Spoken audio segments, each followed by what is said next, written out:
Hi,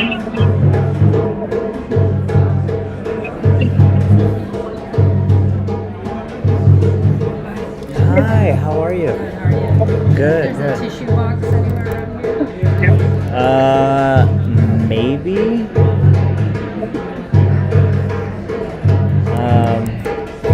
Ask Duncan.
Yes, I do, but I have to. I'm almost done here, so let me just fix this.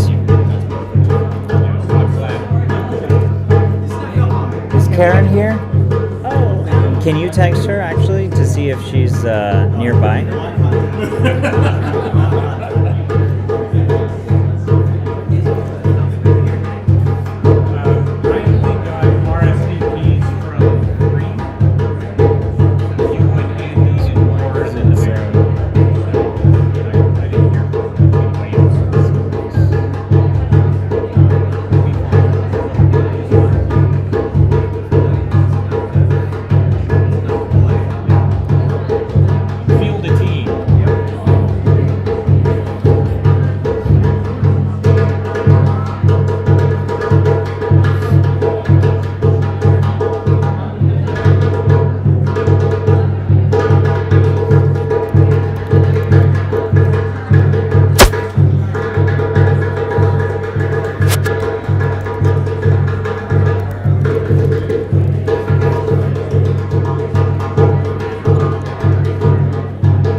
Right. So that's kind of the biggest part. I'll try to get through it quick. Mm-hmm.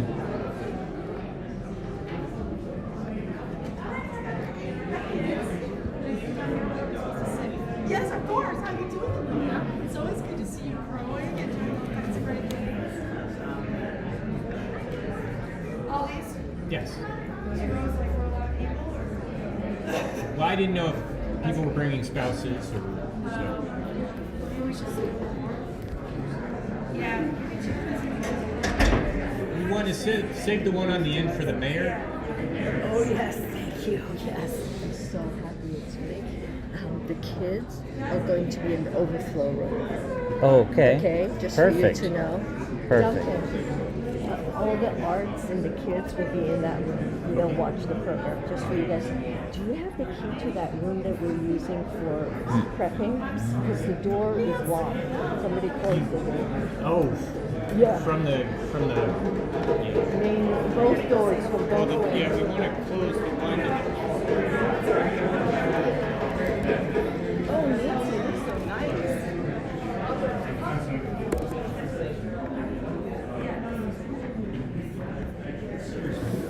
So I'm going to go and open the door for the kids. Good.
morning. How are you? Good to see you. Good to see you too. Hi. Hi.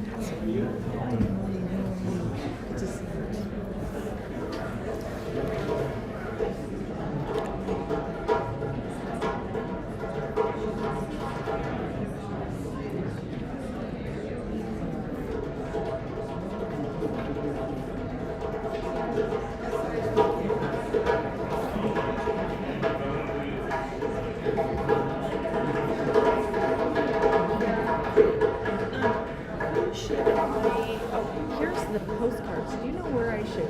Oh, sir. Thanks for getting everything. Maybe There's, towards the end, could I mention it briefly? you or can mention it, keep one with you. Yeah. And then we can put it in the back there. by the artwork? Or Yeah, there's a The table over there okay. with a bunch of things there. Where Kinney is. Oh, sorry. Okay, so this is good to go now. The stream is running, and OBS has got it running. So I'm just gonna go like that. And what's this? Turn up volume.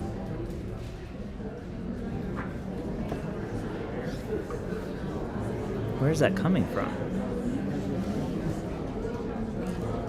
It's coming from here. Do you pronounce the mother's name Bien-Willner? Yes, Jerry Bien-Willner. What's her name? Duncan. Duncan. Okay, I'm sure. Okay, can you go to MLKParadiseValley.org and let's see what it looks like. MLK. ParadiseValley.org. Let's see what.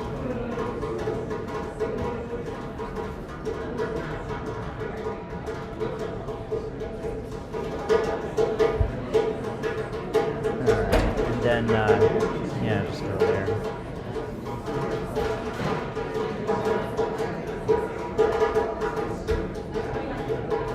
Okay, let's see if we can hear anything.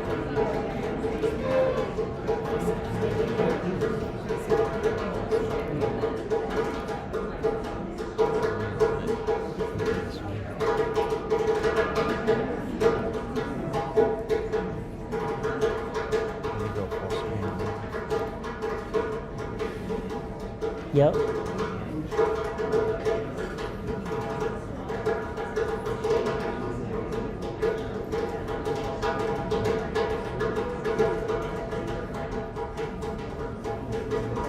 It's working. 18. We're go.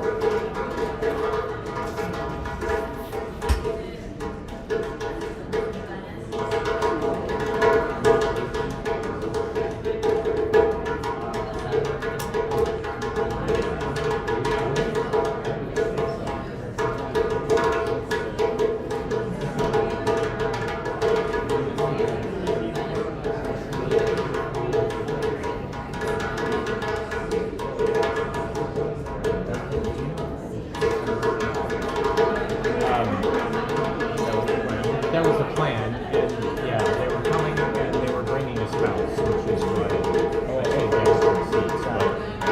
But yeah, it doesn't look like anybody. I'm expecting at least 2 more, but if they're not here by the start, we can see.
balance everything.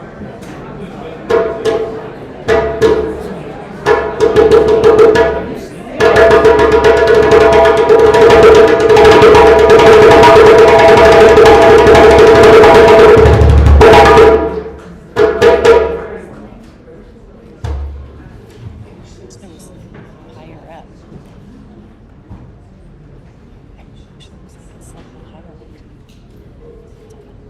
It is what it is, yeah.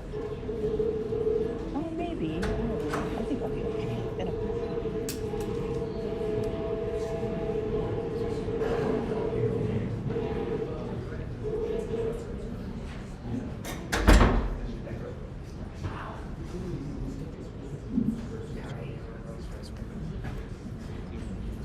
I think we should keep it there.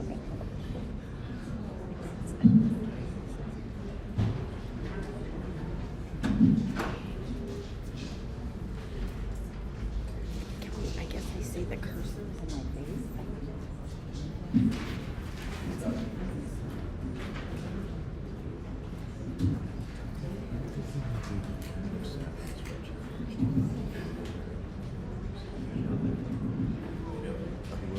So I want to welcome everybody.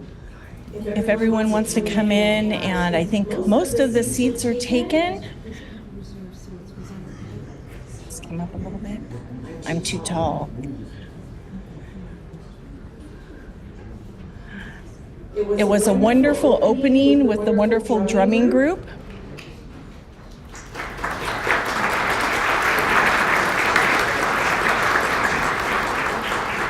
And we are going to hear more from them in just a moment, in a little bit. I want to welcome you to the 26th anniversary of the Martin Luther King celebration of the town of Paradise Valley. Can everybody hear me okay?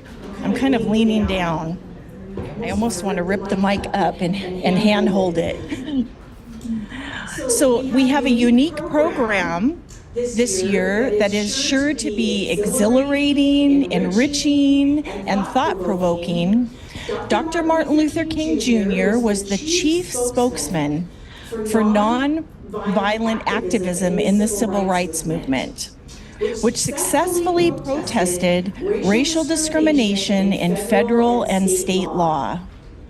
If you turn your programs over, you will see a quote by Dr. King, which in so many ways describes both the universal and organic nature of his message, as well as the key principles of the oneness of humanity, which we strive to promote in these programs year after year.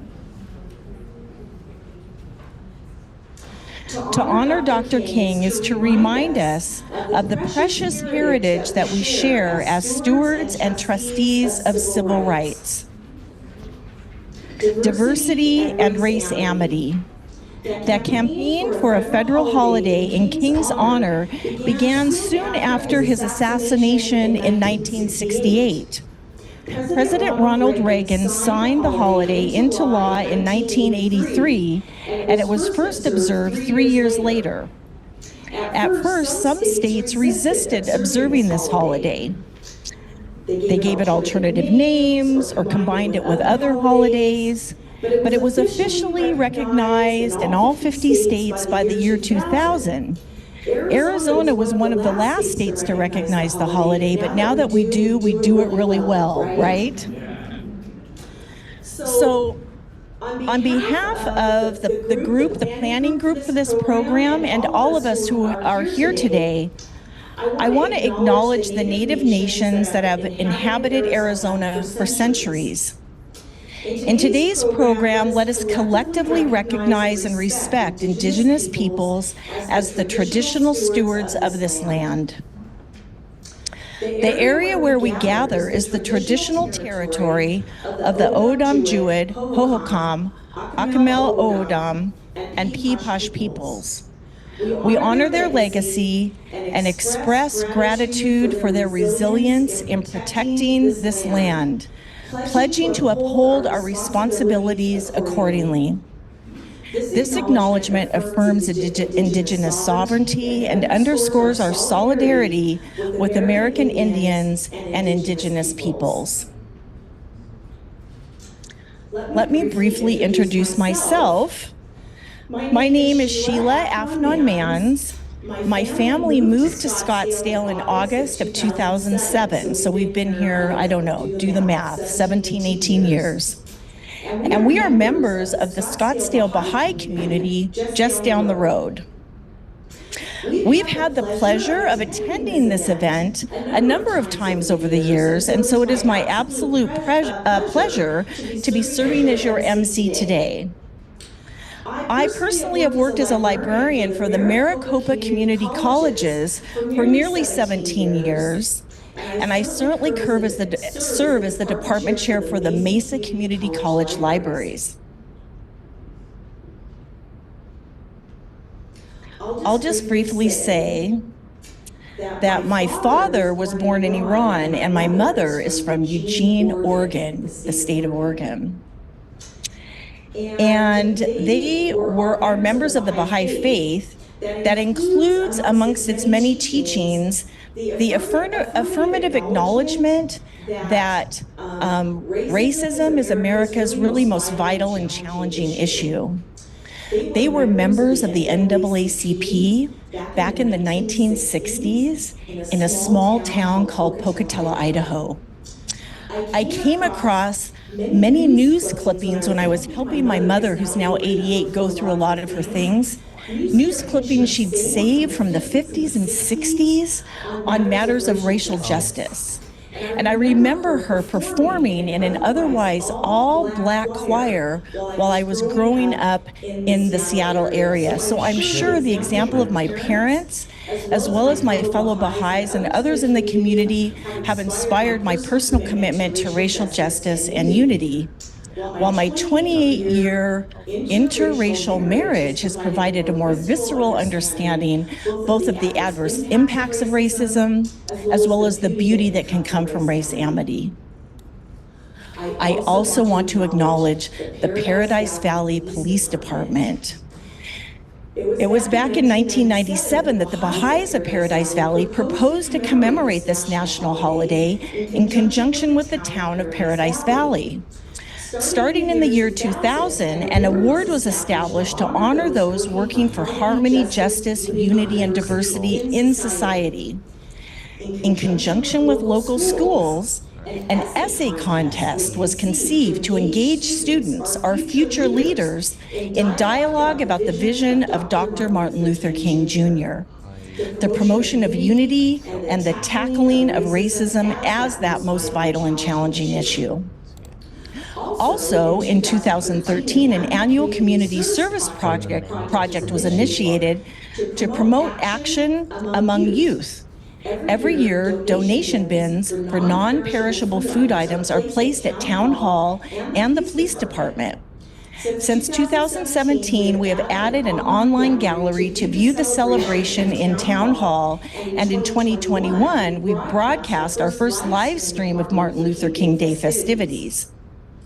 In this 26th year anniversary of this celebration, the local spiritual assembly of the Baha'is of Paradise Valley and the Baha'i community of Paradise Valley, founding and key sponsors of this event, would like to thank the town of Paradise Valley, its mayor and town council, town manager, police department, public works, and all the volunteers, speakers, musicians, and committee members who have worked tirelessly for over 2 decades to make this event possible. I also want to mention that this year many of us are shocked and saddened by the sudden and tragic passing of dear Chief John Winterstein, who is so closely associated with this event. Momentarily, some more commentary will be presented about Chief Winterstein. Right now, I would like to invite a wonderful youth. His name is Anis-Nur Amini, who is going to recite the Prayer for America.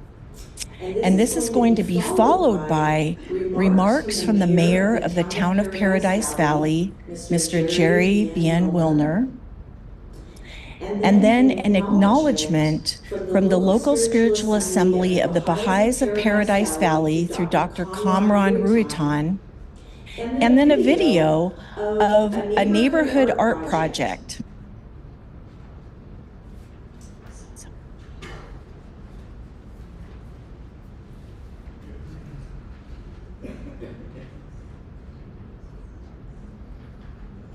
Hello everyone, my name is Anis-Nur Amini and I'm from the Democratic Republic of the Congo.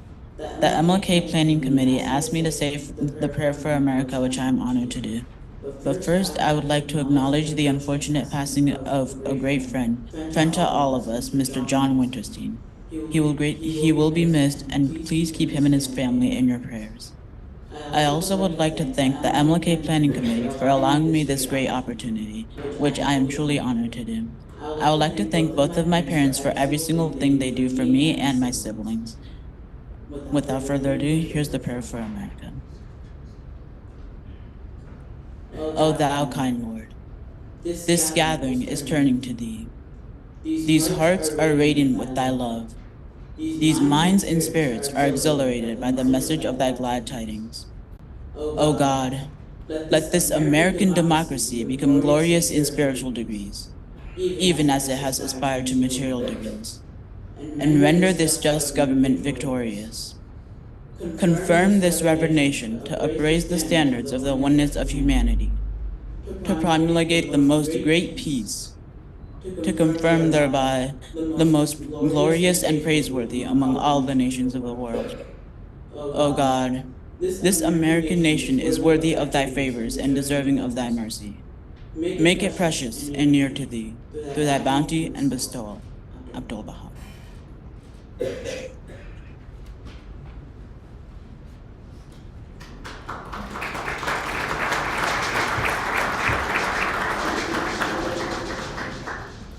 And so I'd like to invite the mayor, Mr. Jerry Bien-Willner.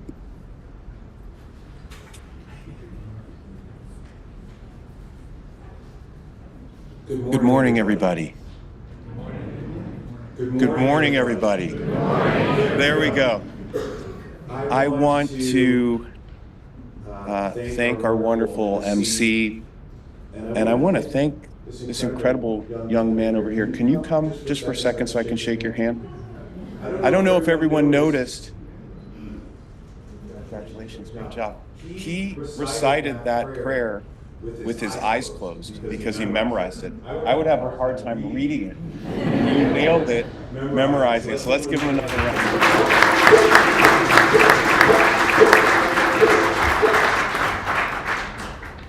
What an honor to be here with you all today. I think this is the best attended event we've been at, and that's because of everyone here. So I want to start with some thank yous and recognitions.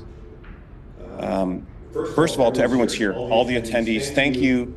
For many, this is a day off, and that's great because we can all celebrate and commemorate in our own ways and center ourselves. But for those of you who took the time to get dressed, those watching online, there's a group, by the way, I just want to point out, behind those closed doors, if you're feeling some great energy in this room, beyond what's here, you're saying, I feel a little extra energy in this room. There's a group of young people back there, and I think they're watching me while I say this, that lightened up this room with artwork.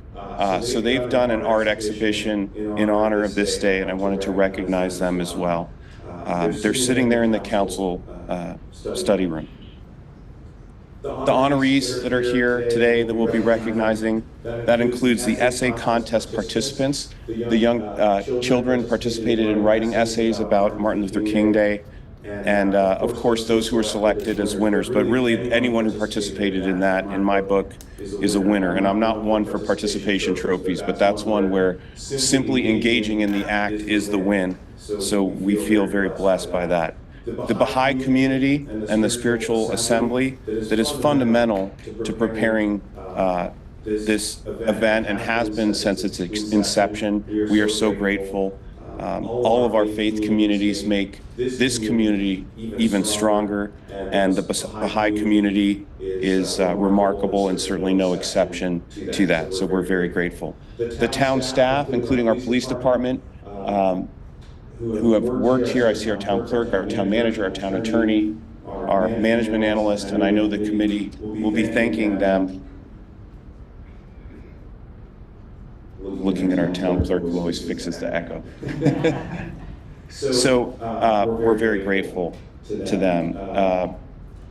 I'd like to recognize our former elected leaders. I see many of them here, and our current leaders, our council, who have joined us, and families. Thank you for being here. And as has been mentioned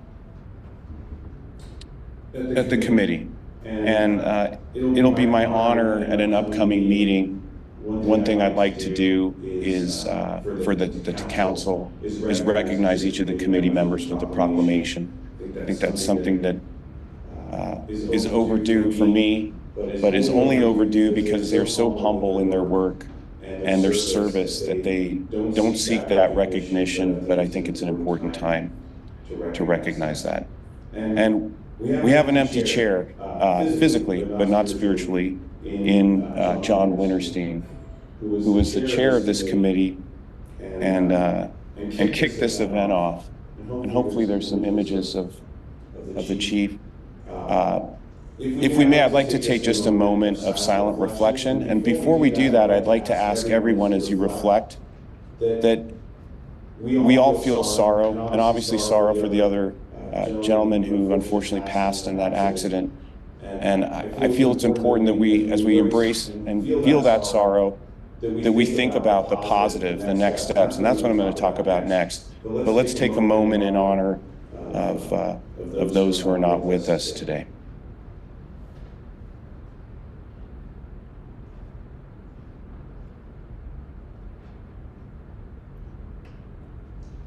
Thank you so much. This is a profound day. You know, as I look around the room, I see people who I've learned from on many levels, people who have experienced hatred, discrimination, bad things in their lives, to put it simply. And what does that mean? Why are we here? Well, Dr. King had a lot of great wisdom that I'd like, if I may, to touch upon briefly in a moment. But in my faith tradition, we have a concept called tikkun olam, which means to heal the world. And what does that mean? It means that the world always needs healing, that our work is never done. And that's consistent with John Winterstein lived as a man every single day of his life. It's consistent with Dr. King. And I'm telling you, each and every person here is helping to heal the world. So thank you, because being here and being together and focusing our energy on positive things and things that we can do together to heal those wounds, because they will come back.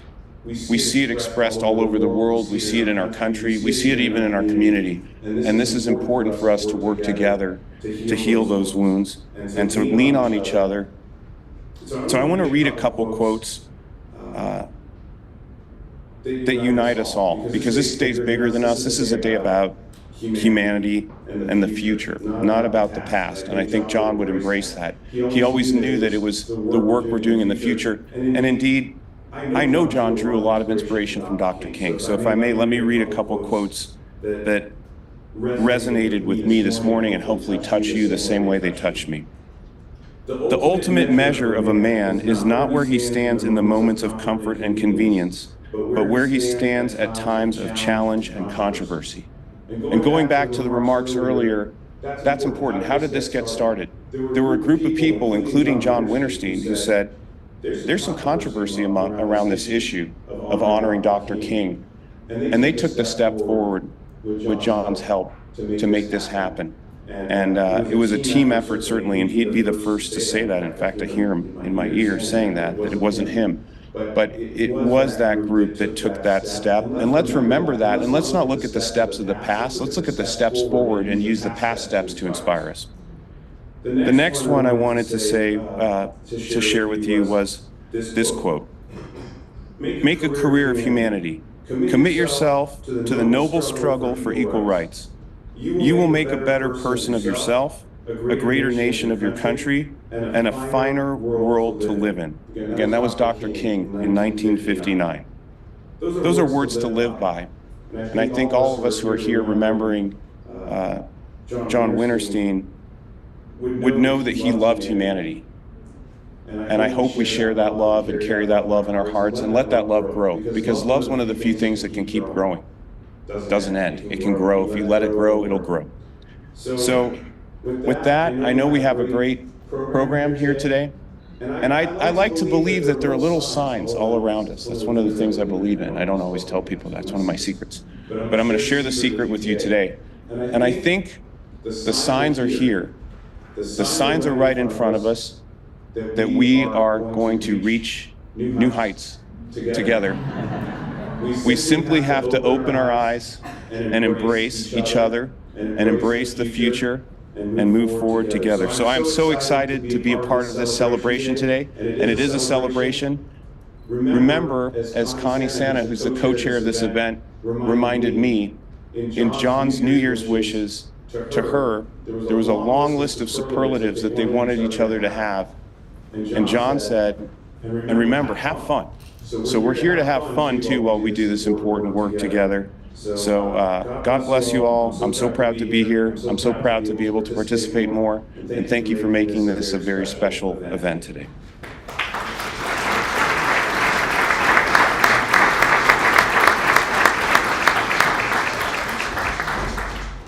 All right. Thank you, Mayor. Thank you so much. And I want to welcome Dr. Kamran Ritan, who's going to say a few words about John Winterstein.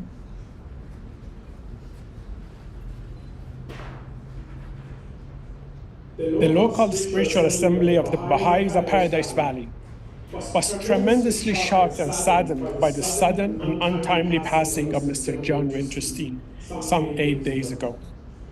For over 27 years, we collaborated with John in organizing and putting on the Martin Luther King Jr. Day celebration event in the town of Paradise Valley.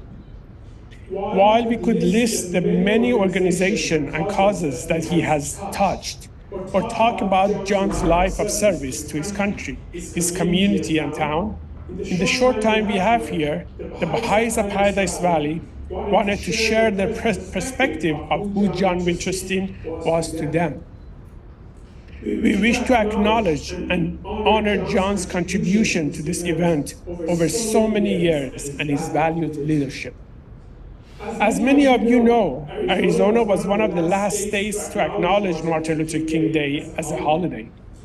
So when the Paradise Valley Baha'i community formed a committee to find a way to commemorate this day at the local level, the committee approached the town and was told that due to the controversial nature of the event, that perhaps it was best to approach the police department to enlist support. With great reservation, the committee made an appointment with the then chief John Winterstein, and within minutes of the meeting, Chief Winterstein not only expressed support for the event, he suggested the police auditorium would be the perfect location for it. Hence began a collaborative odyssey with John and the committee for the next 27 years. John continued to not only support the event in the ensuing years, he co-chaired the committee until his untimely passing. The committee members changed throughout the years, but John always continued to participate. The committee members remember him as a magnanimous and kind man who led and supported causes, not because he was popular to do so, but rather because he truly believed it was the right thing to do. His sincere love for people of all backgrounds was evident in how he showed his friendship and love to all who crossed his path. He made lifelong friends with the Bahá'ís in Paradise Valley and would be the first one to stop one of us in a grocery store just to say hi. John's support of this event was instrumental in making this event happen with the town of Paradise Valley and the relationship that formed thereafter. John participated in many race Many Baha'i race unity efforts in both Paradise Valley and Scottsdale over the years. He did not just speak about love and unity, but lived his life in support of those ideals. For all this, the Paradise Valley Baha'i community wishes to thank and acknowledge John for his contributions over the years and honor his legacy. We feel tremendous gratitude for knowing him all these years and hope to continue our efforts knowing that he is supporting us with all his grace. Please know that he was instrumental in the shape of this program today and had finalized the last details just days before his passing. So you too can all have the pleasure of experiencing one of his last efforts firsthand.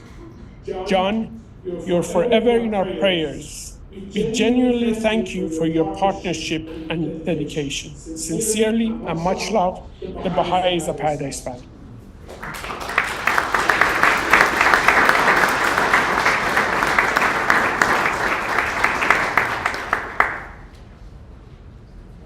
Thank you so much. So we will hold John in our hearts today as we enjoy this program that he was instrumental in developing. And now we're going to have a short video, and it's highlighting an art project that happened in a community, the Sunshine Residential Homes and Grand Families Apartments, where young people created art to depict their dream for a better world. And this art is displayed throughout this room and also in the area where lunch will be served. So please take some time to look at the art. There are wonderful artist statements by each piece. As I was walking in, I saw one from, I think his name is Justin, a third grader. Beautiful painting. And he said something like, keep the water clean, don't pollute, and be kind, or something like that. But you know, the basic precepts of like, yes, this is going to make a better world. So please enjoy those, and we will watch this video now about this art project.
That's wonderful.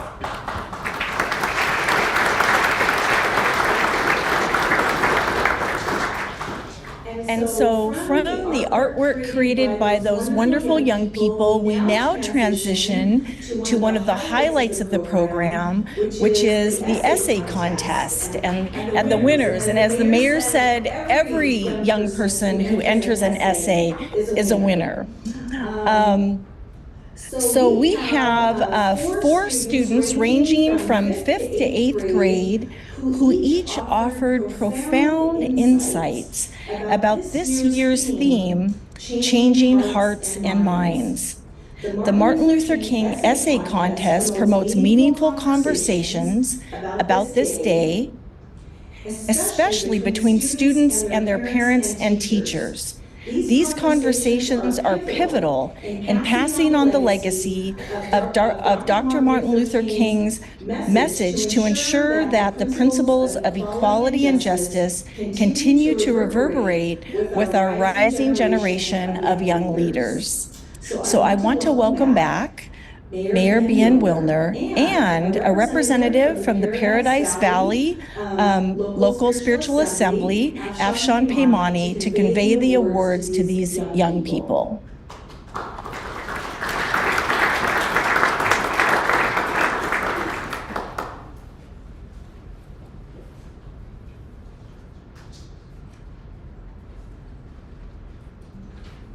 Thank you. So we had new participation this year, which is a great thing, and we're very excited to present the awards, which if you have a chance to see them, they're actually quite beautiful. So a lot of hard work went into this, and I want to thank the committee and those who reviewed the essays and took the care, and obviously the kids. And hopefully they're here to receive the awards. I didn't have a chance to meet them ahead of time. So from grade 5, Brianna Kinney from the Montessori Academy. The essay title was Gender Discrimination. Brianna's essay mentions 4 ways she has observed stereotypes and biases between men and women. Brianna states that 1, men are paid more than women. 2, most of the cooking and cleaning is done by women. 3, most of the people living in poverty are women. And lastly, many women throughout the world have less freedom to make decisions in their families. Brianna says we need to help women be equal with men. We need to help women gain more power in their daily lives. Brianna, are you here?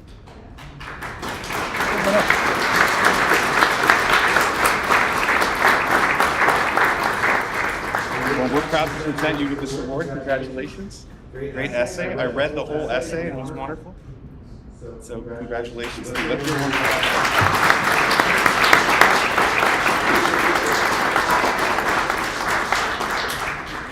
Thank you so much. And when we're done, we'll get a photo with all the award winners, if that's okay. We have another grade 5 award winner, Gianni Hejduk-Petrucci. Hope I pronounced that correctly. Good. Grade 5 from Phoenix Country Day School. Essay title, Changing Hearts and Minds, Martin Luther King Jr., an Icon of Justice. In Gianni's essay, he states, when I was 3 years old, my parents read me the book, I Am Martin Luther King Jr. by Brad Meltzer. He says, I was inspired by how he stood up for everybody who was feeling the pain he was feeling. He stood up for people of all colors and races because he knew they were struggling like him.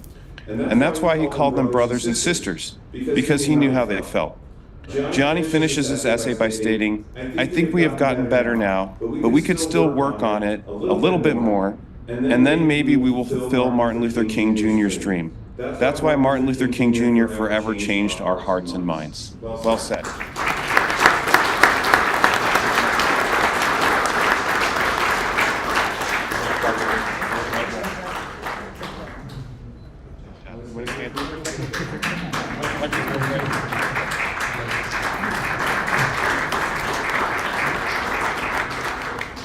One more. That's for the newspaper, bud. Or the online publication. You're getting applause from the kids in the other room, so that means you did a great job. So 2 more awards. Macey Lyons, grade 7, from the Jones Gordon School. Essay titled, Changing Hearts and Minds. In Macey's essay, she points out that Martin Luther King Jr. has done many peaceful protests involving no violence. Martin Luther King Jr. was a great leader who inspired change in the hearts and minds of many people. He continues to inspire people to stand up for what they believe in. One way we can be like Martin Luther King Jr. is by standing up for what we believe in and fighting for equality. Great, great sentence. Come on up, Macey.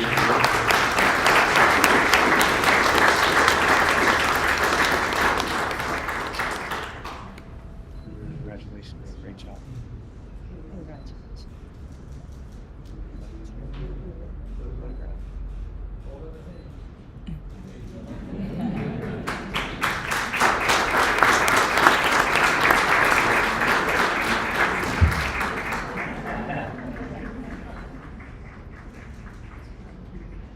Thank you.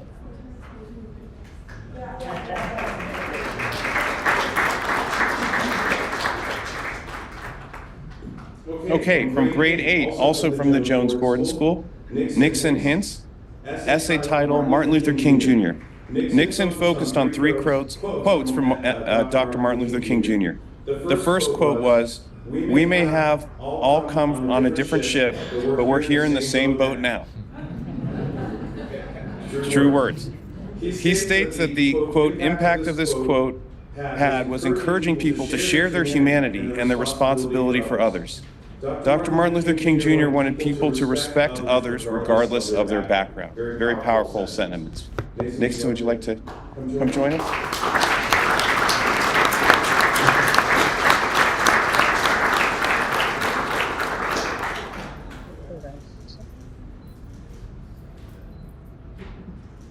Now, learning. Okay, can you stay with us? Would all the Essay Award winners come up?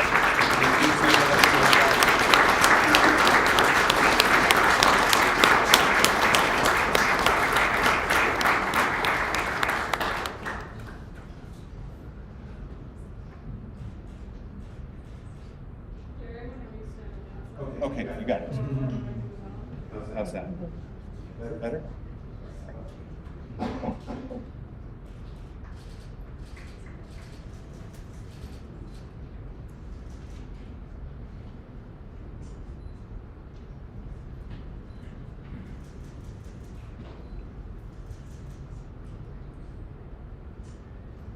Thank you. That was a real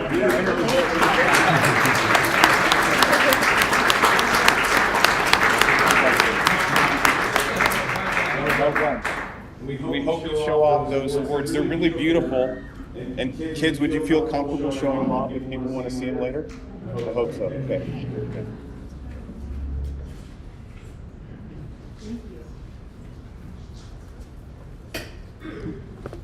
Wonderful. So inspiring. The young people give me hope. I work at a community college. One of the things I love the most is the young people, their fresh attitudes. It's inspiring. I particularly love the piece about gender equality with cooking and cleaning. Amen to that. Let's give them all another round of applause.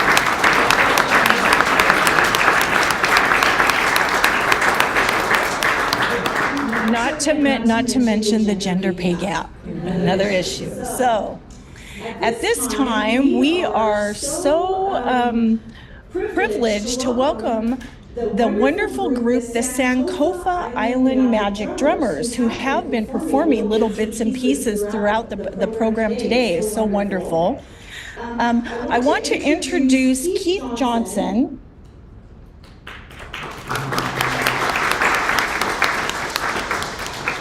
And his group. Keith was born in the Washington, D.C. area and exposed to diverse cultural elements as a child, sparking his keen interest in music and especially the drums.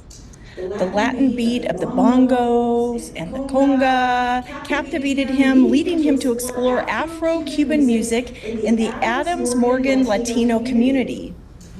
Witnessing the vibrant drumming and dancing there marked the beginning of his journey into playing various musical styles with diverse types of drums. He learned that the tonal language was the way of communication in Africa. On his first trip to Accra, Ghana in West Africa, Keith was amazed at the people and the food. After extensive travels throughout West Africa, including Bamako, Mali, Dakar, and Senegal, to conduct research on the drums, Keith has become a craftsman of this traditional musical instrument. So let's welcome Keith and the Sankofa Island Magic Drummers.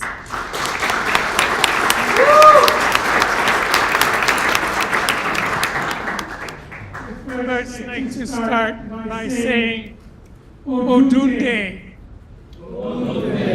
This is a call and response for Happy New Year in the Yoruba language in Nigeria. So we want you to participate and to remember their ancestors, such as Martin Luther King. We have the tall man on stilts, and you have his brother to pass out shakers so you can be a part of it. So we say, Odunde, Odunde, Odunde, Odunde, Odunde, Aguya, Odunde, Aguya, Odunde, Odunde, Odunde, Odunde, Aguya, Odunde, Aguya. So that is Happy New Year. So now we're going to go to the Yoruba language for people of Nigeria. What we say, here is Ogun, the deity of iron and war. We pray for peace, but unfortunately, we end up in wars. So we're saying a special prayer to our people of West Africa.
We want to thank you for giving us this opportunity to share with the Baha'i faith and to remember Martin Luther King. What we say is if you're a cultured person, you're an educated person. And if you're an educated person, you are a cultured one. We say Sankofa. We always remember the bird who every time he lands, he looks back at his tail. It means to go back and retrieve your past.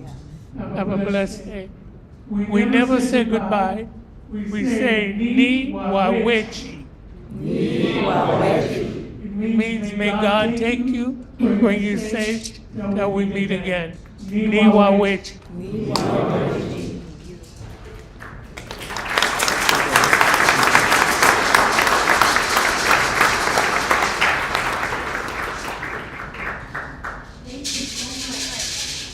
I think we feel the energy, and as I was, first of all, the gentleman on the stilts, I met him earlier, another young person, only 21 years old, standing very tall. Let's give them all another applause. And as they were performing, I was looking out and I was seeing Dr. Martin Luther King's dream, because this audience is so diverse. And here we are celebrating together, and it's just wonderful. So thank you so much. How do we follow that? I'm looking at it right here. You know how we follow that? With a wonderful dentist. Oh yes, I know he is, because he was the dentist to my son when he was little. It is my great pleasure to introduce Dr. Nafys Samandari, who is also from the Paradise Valley Baha'i community. Dr. Samandari is a father and a husband, and as I said, a dentist serving the Valley for almost 30 years. He is the president-elect of the Arizona State Dental Society and has served on many national boards and committees geared towards elevating the dental community.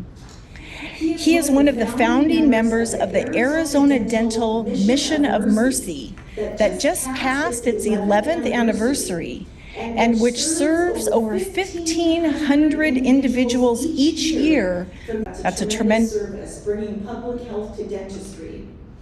He is honored this morning to be a part of such a distinguished group. So welcome, Dr. Samandari.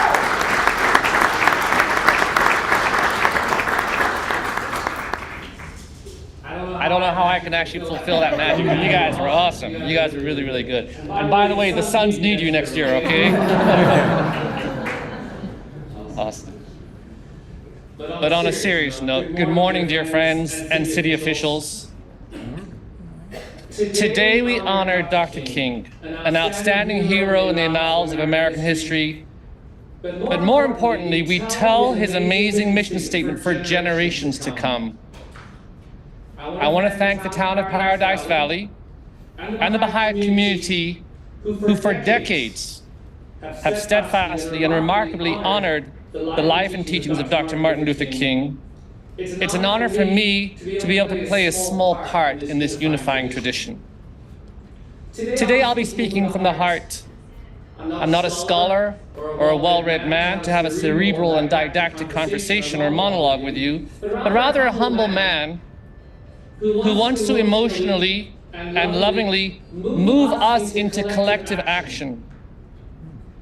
My hope is that each of us will become inspired by the precious pearls shared in this assemblage and commit to offer greater service to our communities. Friends, we don't need polarizing politicians. What we need is pioneers of love and servitude. We must transform Dr. King's inspiring words into action that manifest that dream that he so eloquently articulated.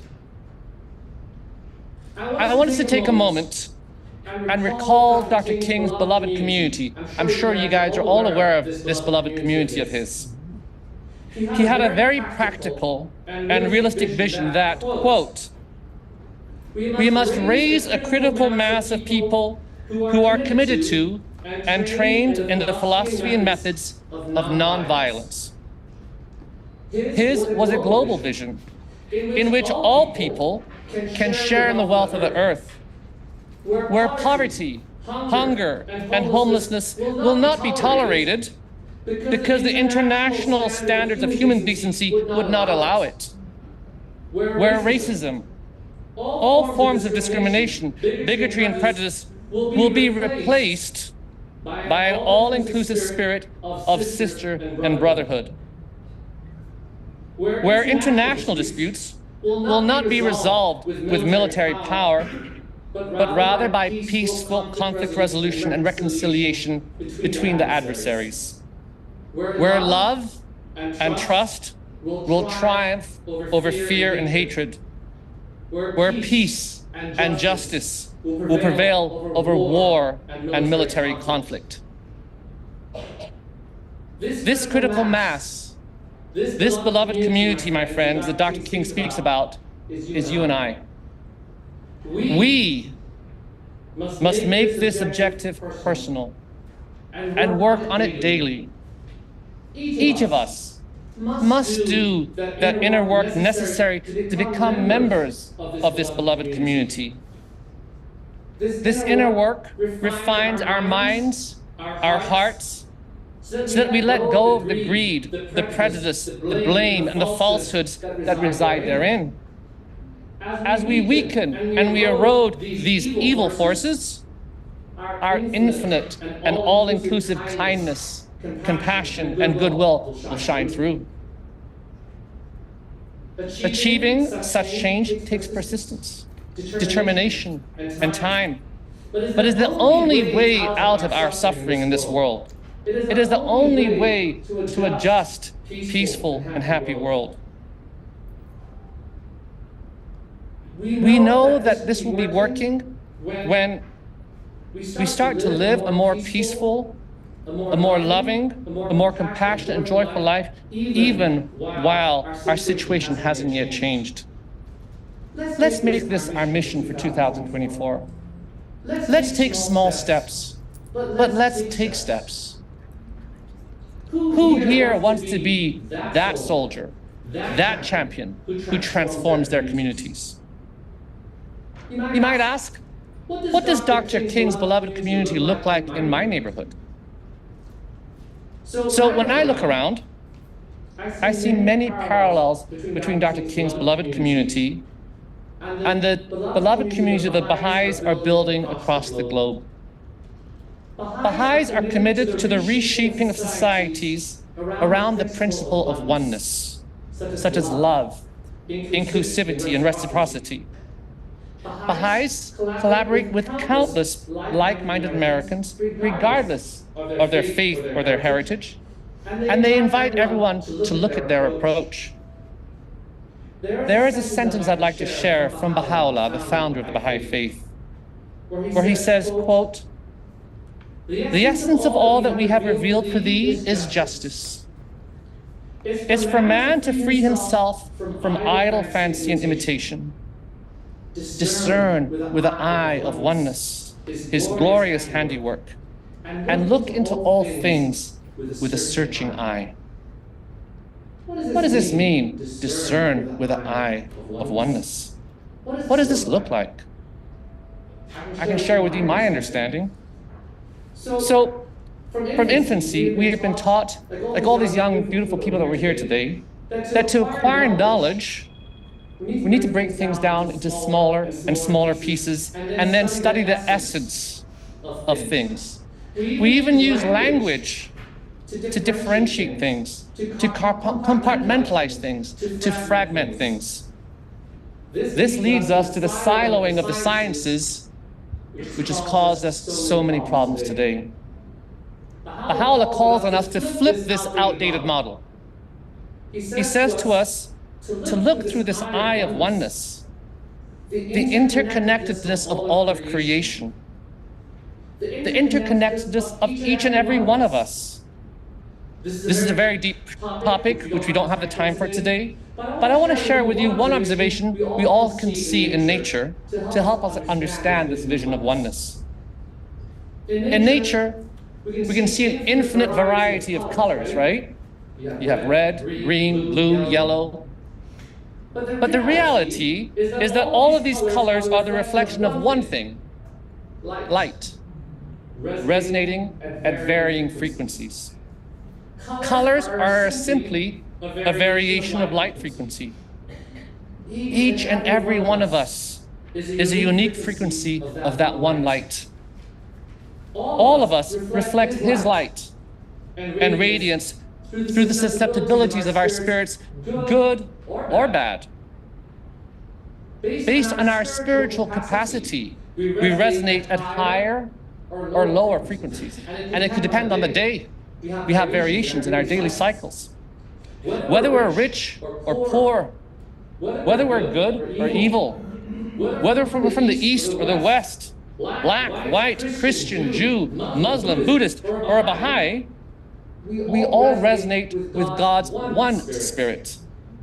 This is how I think we should see this garden of humanity, with an eye of oneness, where we can celebrate each other's unique colors and traditions, where we can combine these beautiful colors into the yet undiscovered tapestry of the unity of mankind. Let us all learn to appreciate each other's perspectives, life experiences, and heritage. Let us each, with pure intent, weave our most beautiful representations into the tapestry of the communities in which we live. Let's make life meaningful for all those that we encounter by generously sharing our best virtues with our neighbors and our friends.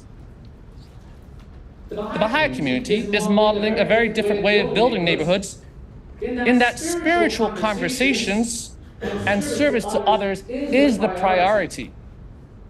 All of the Baha'i community building activities aim to foster personal transformation and widen the circles of inclusion.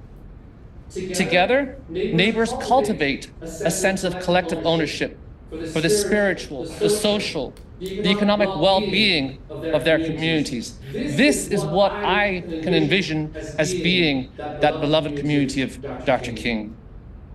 So I say to you, let's get hungry and curious for the truth. Not my truth, not your truth, but the truth that would rather let us see through that eye of oneness. This is our time to engage. This is our time to see the oneness of humanity. This is our time for action and reflection. For action and reflection. For action and reflection. Thank you. It's an honor being here. Thank you.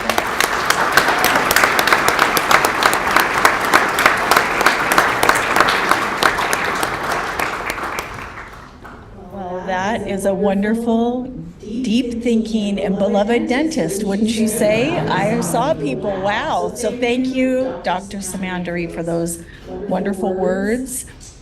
And now we come to that time in our program where we are going to present the Diversity Award to this year's recipient, who is a most wonderful woman, Dr. Karen Hardin.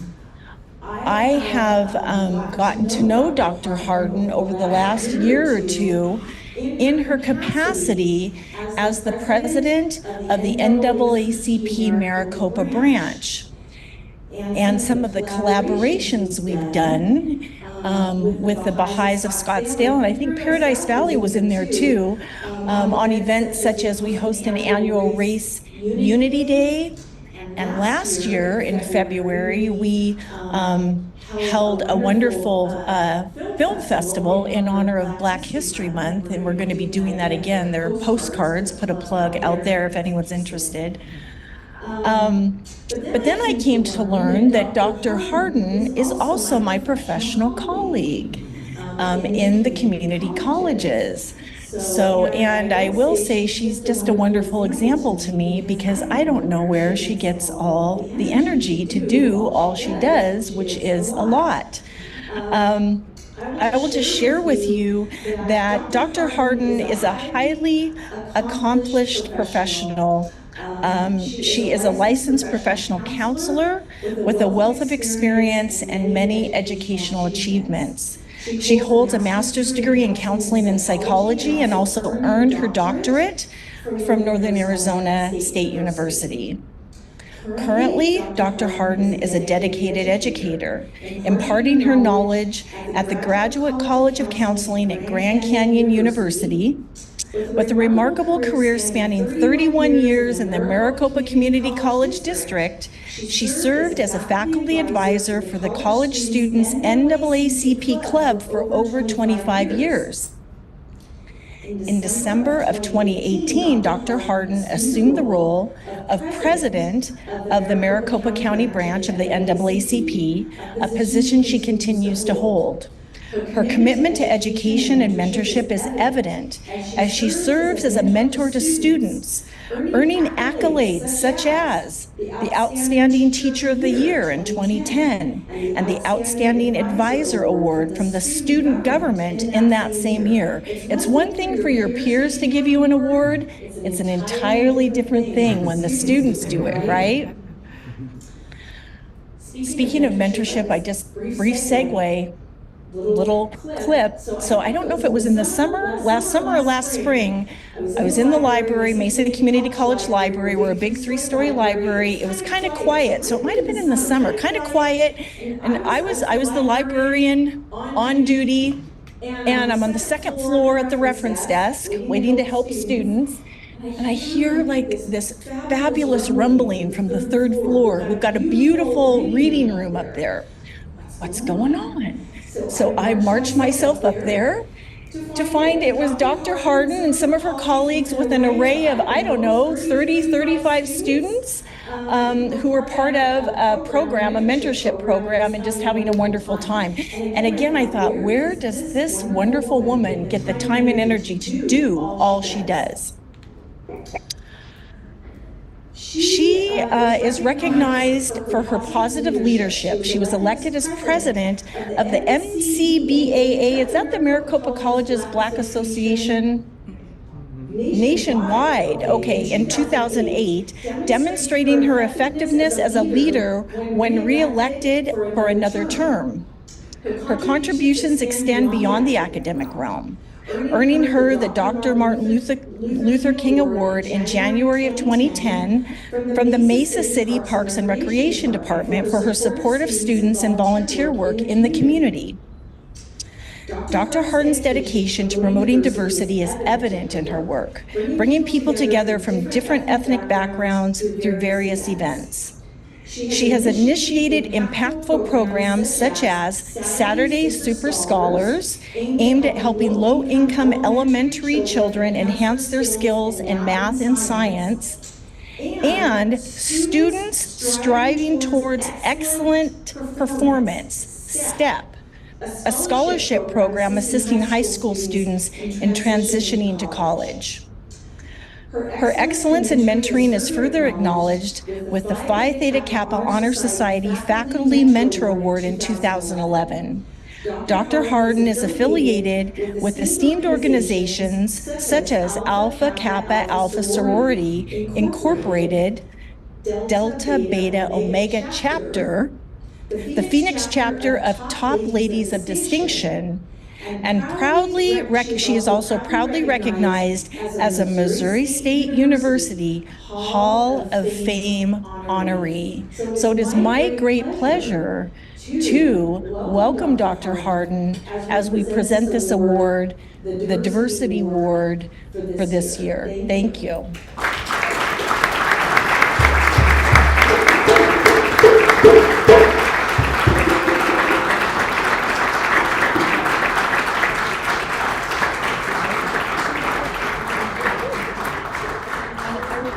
Maybe the mayor and maybe Asha, you want to come and have a picture?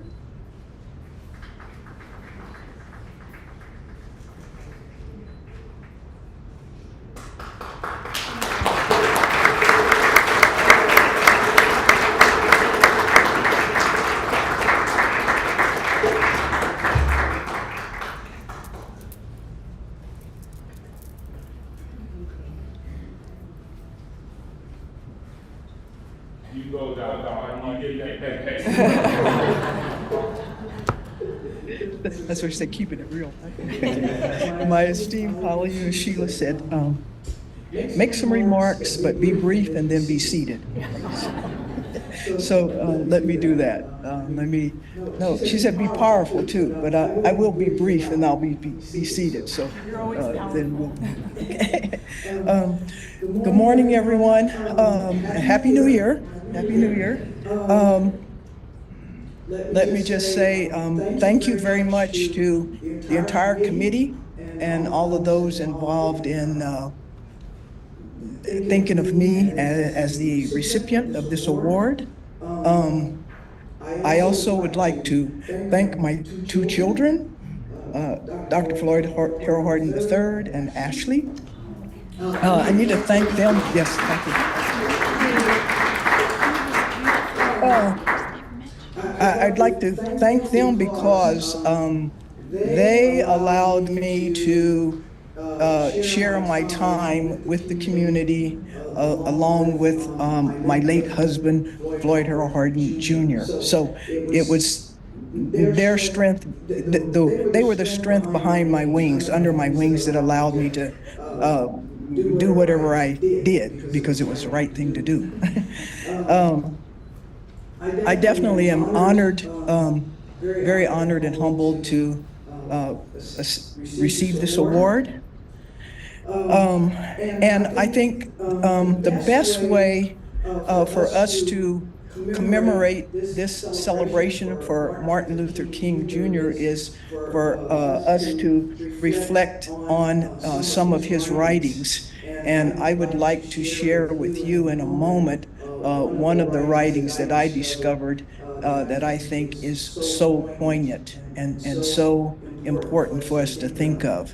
And also, I would like to follow up on the esteemed dentist who said, we must make this personal, right? All of us in the room today, we understand the critical time that we are in here in the United States. And we must make this personal. We cannot sit on the sidelines this time. We cannot wait for others to do what needs to be done.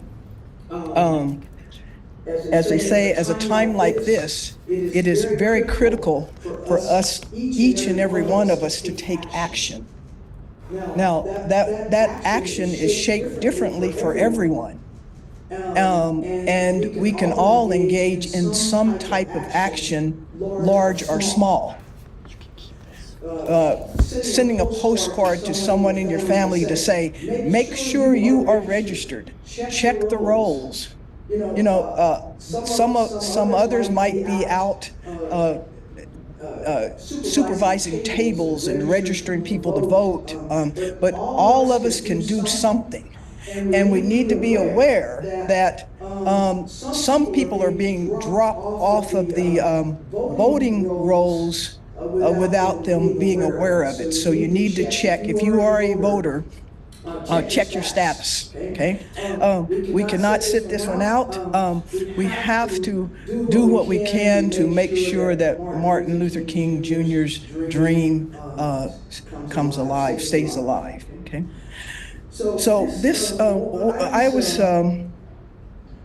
introduced to one of his writings a year or so ago, and it was his writing from the Birmingham jail.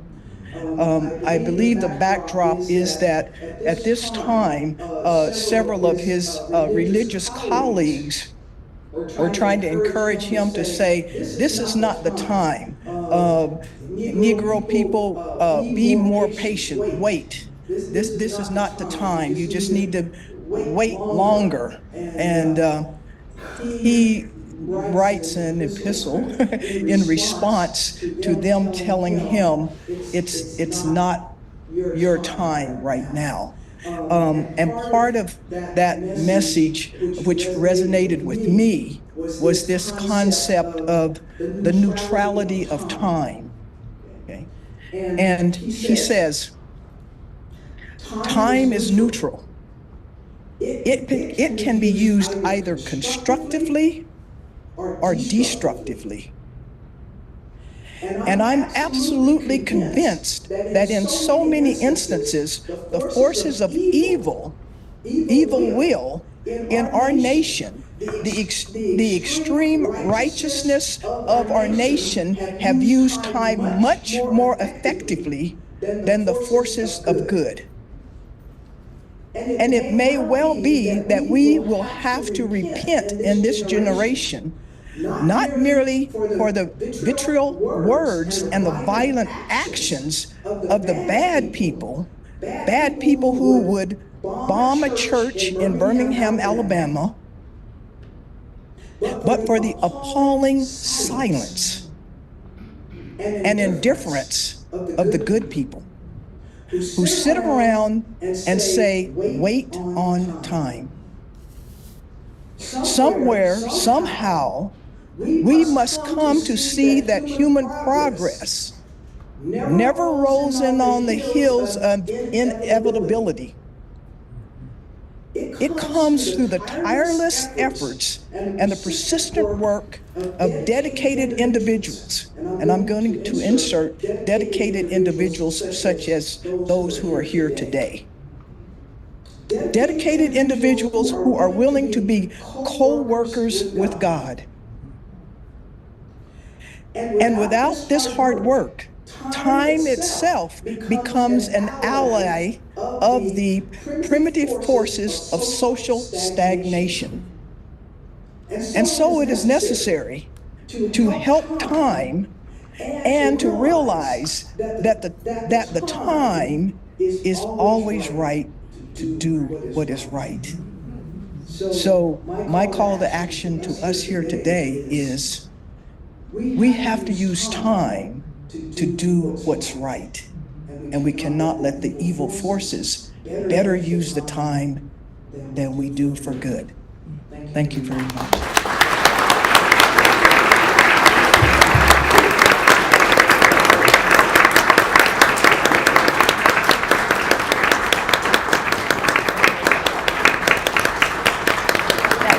Let's give her one more round of applause. Thank you, Dr. Hardin. Thank you.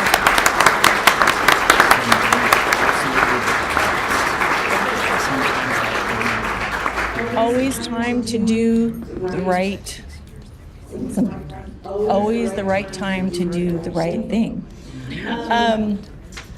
So at this time, I want to first acknowledge the family of John Winterstein, who I believe is sitting here in the second row. No, here, yes. Thank you so much for being here.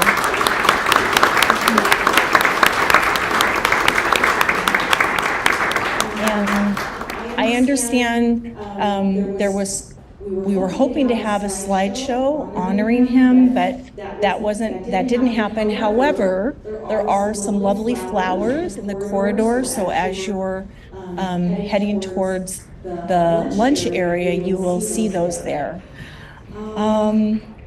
So at this time, I want to introduce the co-chair of the Martin Luther King Planning Committee, Ms. Connie Sana, who is going to close us out with some remarks. So thank you.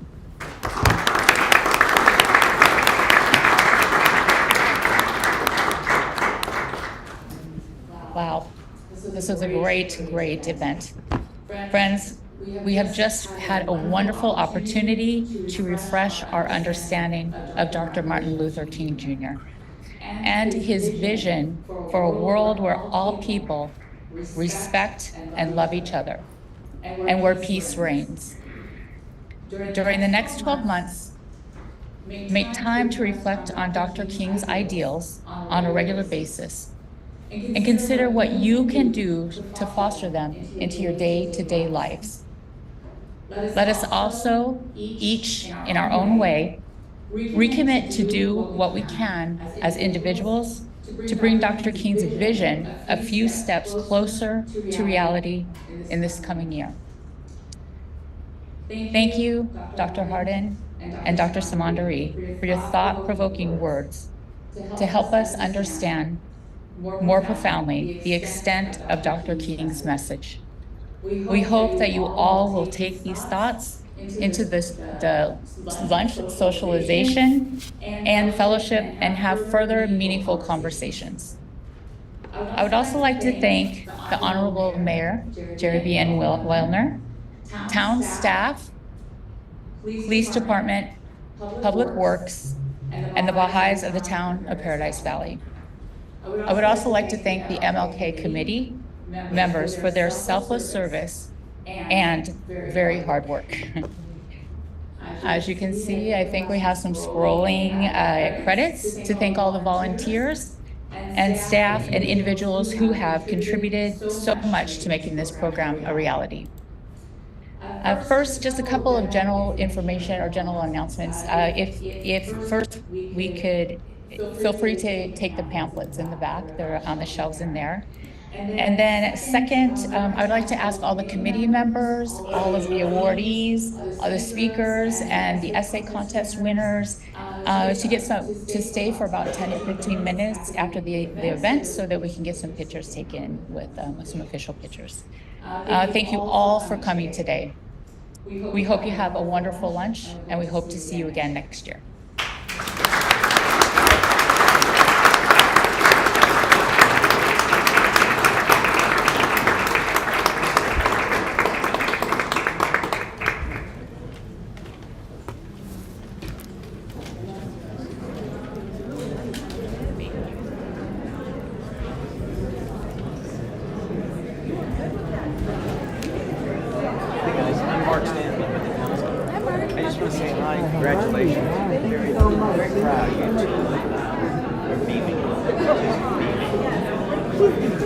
So I was playing my mind how she was.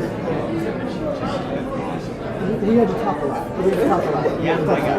She tells a story about where I was when we were doing that. Mom, don't talk to me. Don't tell me everything. I don't want to talk. I'm all talked out. And we both went into education, which was funny. So, yeah. So I'm at this college. I just want to say hi. Have a great day. Absolutely.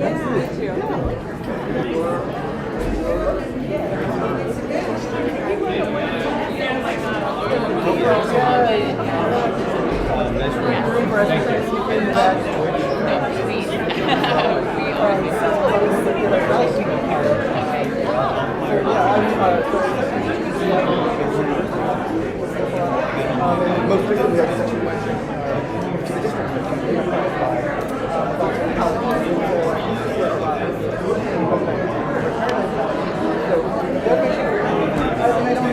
I don't know what's going on most recently, but I would love to be I'm sure they are, but just in a meaningful way. How can we help you with that? I know just yet. Like, maybe I can tell you about how we're moving and where we're moving. Yeah, absolutely. Yeah, let me know. I don't know, but I'll give you my name and I'll give you my update. Are you going to go live? I have to run, but I'm free. Okay, I'll do that. Okay, I'll do that. All right, sounds good. All right, thank you so much. It was Congratulate you.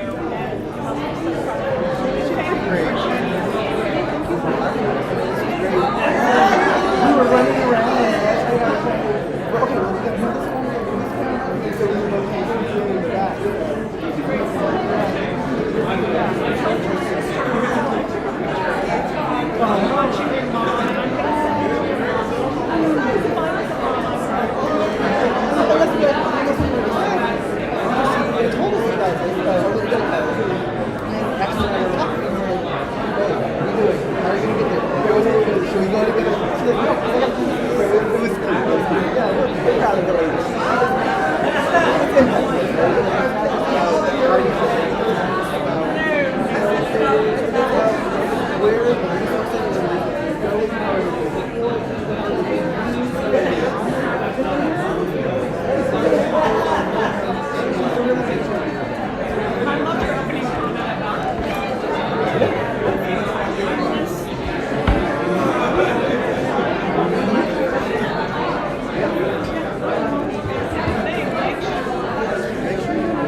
the best access with the best access to public education.